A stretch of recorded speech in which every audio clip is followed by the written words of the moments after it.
Could a mirror that is on every single SEPTA bus be to blame for dozens of serious knockdown accidents?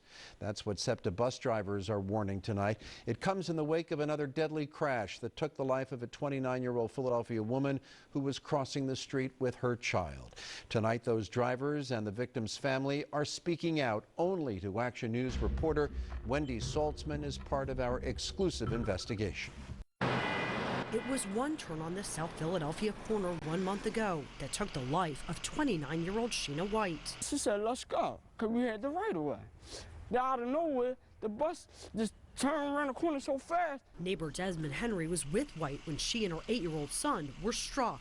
She was hit head on, and she was drugged under the tires. The White family tells Action News her son was hit and seriously injured. I wish I could say this is a nightmare, but I know it's not a nightmare. They need to fix this problem before somebody else's mother is crying, before somebody else's child is left without a mother. The issue is these left side mirrors. Take a look from the bus driver's position. They measure 15 by 8 inches wide and create a blind spot that internal memos say could cause a bus driver to lose sight of a pedestrian for almost 5 feet. A deadly path for some. In my estimation, there could be 1,000 close calls a day out there. Former bus driver Ed Roos says 2 years ago, he warned SEPTA another pedestrian could be killed. The union warned SEPTA about their concerns as far back as 2004. How many deaths does it take before somebody says, SEPTA, do something about your safety issue? These videos obtained by Action News show the force of some knockdowns. SEPTA conducted an internal study of the mirrors and confirmed an operator can lose sight of a pedestrian for approximately 2 seconds. But in that same report, SEPTA called that an acceptable risk.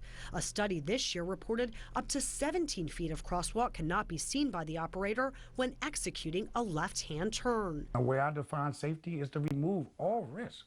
That's how safety is. One incident is one too many, which is why we are refitting the mirror. SEPTA announced first to Action News starting in January they will be replacing the old 15 by 8 inch mirrors with new 12 by 8 inch mirrors, but not because they say the mirrors are to blame. I'm not going to say that the old mirrors are unsafe, because they're not. The overwhelming factor in every incident has been human error. In fact, SEPTA says the current Roscoe mirrors were originally installed at the request of the bus drivers and says there will always be a blind spot. We've always been forthcoming that the mirror is large and it does create an obstruction. As a result, SEPTA teaches drivers the rock and roll safety technique. To move forward, and then I see him, and then back and right to left to give myself the best vantage point of any pedestrian in the crosswalk. But some bus operators disagree.